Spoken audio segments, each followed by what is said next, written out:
Thank you very much. I'm very pleased to come here to present this topic. This topic is not so technical as the previous ones, but is very important and will have direct impact to the patients.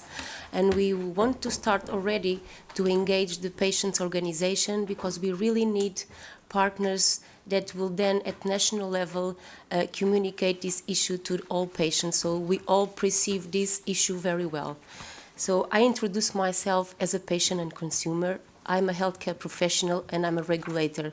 So I hope in my daily basis that I can bring all this background to the things that I do in the agency. So as Juan already mentioned, the new legislation, the aim of the legislation was to strengthen the monitoring of medicines in Europe.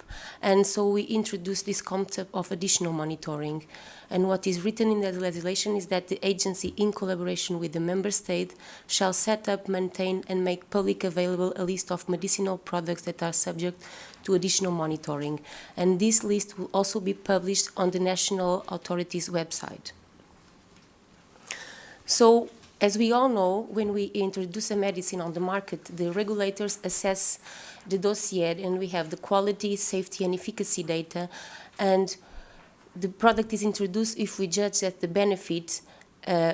benefit-risk balance is positive at the time of the approval, and if the drug is used according to the approved indications and according to the contraindications and warnings. However, as we all know, the clinical trials don't give us all the information, so some adverse reactions that are rare or takes a while to appear, they are not discovered in these clinical trials. So we can only know these adverse reactions when the drug comes to the market and it's used to a large population. We also know that clinical trials excludes a lot of populations, and sometimes most of the elderly patients, pregnant women, or if you are having concomitant medicines or you have special disease, you are excluded. So in the real life, these patients will be treated with the medicine, so we cannot know everything at the time of the approval. So as we do for all the medicines, once we approve a drug, the company is committed, and the agencies are also committed, to set up a pharmacovigilance system in place so we can capture all the adverse events that are reported and also what happens in the clinical trials and the observational studies. So we have a system in place. But for certain products, we need more. So we need an enhanced post-authorization data collection to ensure that any issue is detected as early as possible and we can act immediately. So the additional monitoring status can be assigned to a product at the time of granting approval or any time after the marketing authorization if any issue arises. So the criteria, I will not put here everything that is in the legislation because it doesn't make much sense. So the criteria basically is that every new active substance and all the biologicals which are priorities for pharmacovigilance will go automatically to the list. So these products that new active substance approved after January 2011 and all the biologicals will have to go to the list and will be subject to additional monitoring.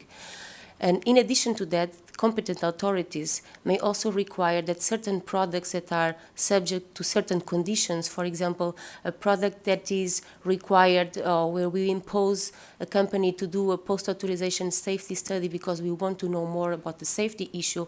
So these products can also go to the additional monitoring list.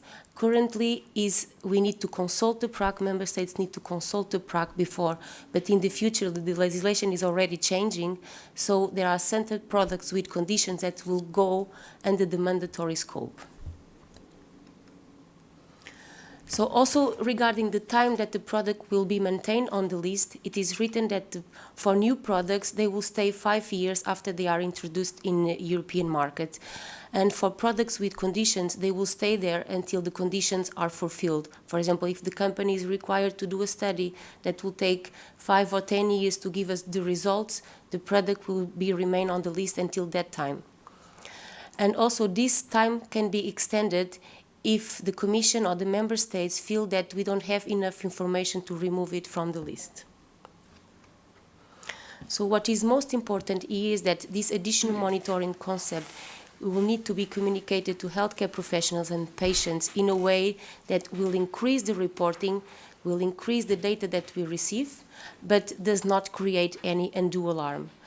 And to putting this list public on the website, so this is easy for the patients and healthcare professionals to identify the products that are under additional monitoring, and will also be reinforced because the summary of the product characteristics and the labeling, the leaflet, the patient leaflet, will have a black symbol and will have a statement saying that the product is subject to additional monitoring. So in summary, the concept of the additional monitoring focus on the need to address uncertainties regarding the knowledge of the benefit risk at a given time during the approval or during the life cycle, and the main goal is to collect additional information as early as possible to further elucidate the risks when used in clinical practice and also to increase awareness about the safe and effective use of that product. So that's what I have to say. Thank you. Thank you, Madalena, very much. Yes, we have. Yeah, I have a question about the black mark that will stay on the box. We are now facing a problem that many patients in many countries, and not necessarily patients, but many people have many concerns about all these long lists of adverse reactions listed in the patient leaflet.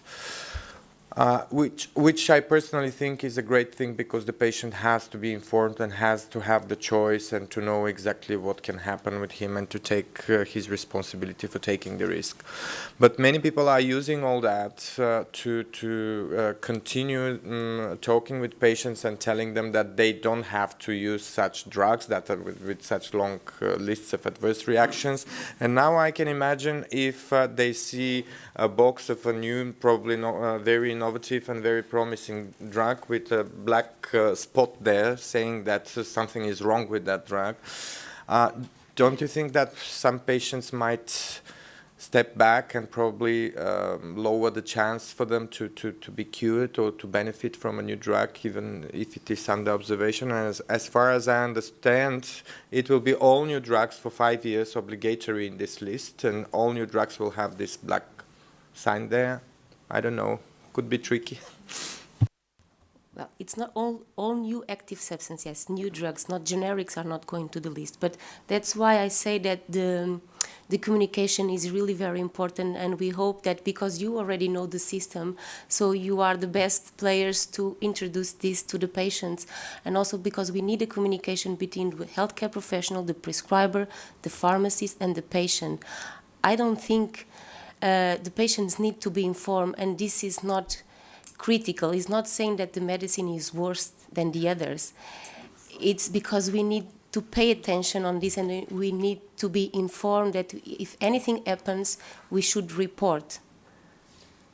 If I can complement, I think it is very important the public make it right, take it right. I think that the fact that the medicine has a black symbol doesn't mean that there is more risk with this medicine. It's just that this medicine, no, and this has to be very clear, there is no more risk. This medicine has been evaluated as any other medicine and has been considered to have the level of safety, safe enough to be put on the market as any other medicine. It's just that this medicine is new, and we want to get all data which becomes available. And that's why we remind people to report more on this. But this medicine has no more risk than any other medicine. And that's a very important concept which needs to go out clearly. So we will, I think you can correct me, but the intention is to maybe launch this communication campaign and to put this in place in the first quarter, second quarter next year. And we will develop a communication campaign, and we will involve member states so that everyone goes public with the same concepts and the same messages at the same time, and we will involve as well patients and healthcare professionals, because I think it's critical that people don't misinterpret the message. There was another comment from John George. Because my question was going more or less in the same direction as yours. Because now you have, I think it's great to have a list where you can look at, is the drug that I'm taking, is it subject to additional monitoring?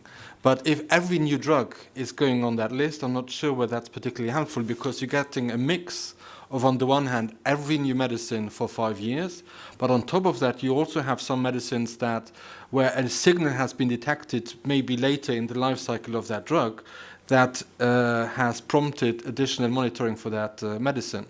So it would be interesting to understand, is it just standard for 5 years that this medicine is on the list, or is it because some new safety concern has been raised that has prompted it to be put on that list? And I don't think at the moment it would be clear to make that distinction between one and the other. Well, we are still working on the way that the list will be presented on the website, but we will try to differentiate the ones that are included on the list because they are new and the ones that are included because they have some conditions and some concerns. I think we will take this consideration because we already received some comments from the patients. Yeah. I think it has been highlighted very much because what is important is that the public understands the criteria, why a medicine goes to the list. And then the decision to include on the list will be the PRAC, will take this decision, will be a PRAC recommendation, and they will be based on the different criteria. So the way, as Madalena said, that we present will ideally allow the patient to know why this medicine is on the list. Because there are implications and this is. And I think this is in principle is practical. In practical terms, it should be easy to provide. In the leaflet it will not appear, but ideally, yeah, the agency will become like the place where you can always reference because you will get the updated list with the updated information and the reason why each medicine is on the list. Just to give some additional information, for example, we have antipsychotics which are being used for people with dementia. So antipsychotics have been for a long time been considered safe and no specific concern. Now suddenly you will get that mark saying, well, there's additional information that's required, but also there's additional safety concerns, especially for people with dementia. So for me that would be very, very important. But getting a new drug for people with dementia on the market, which would be fantastic, they will have the same kind of mark, but just because they're new.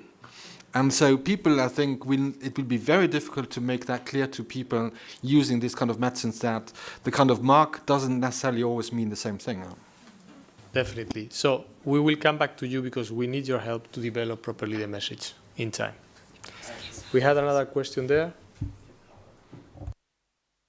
Yes, it was along the same lines what Jean already said, but and I agree that it's crucial to how these issues are communicated, but also to explain what the additional monitoring means in practice. What really happens? As far as I understand, it has to do with the frequency of analyzing the incoming reports and so on. And certainly, I mean, my organization is in a position to communicate this to our members, and we will be very happy to do so. But I also think that this additional monitoring needs to be communicated in the broader framework of pharmacovigilance and things like, for example, why are post-authorization safety studies being undertaken for a specific medicine and so on.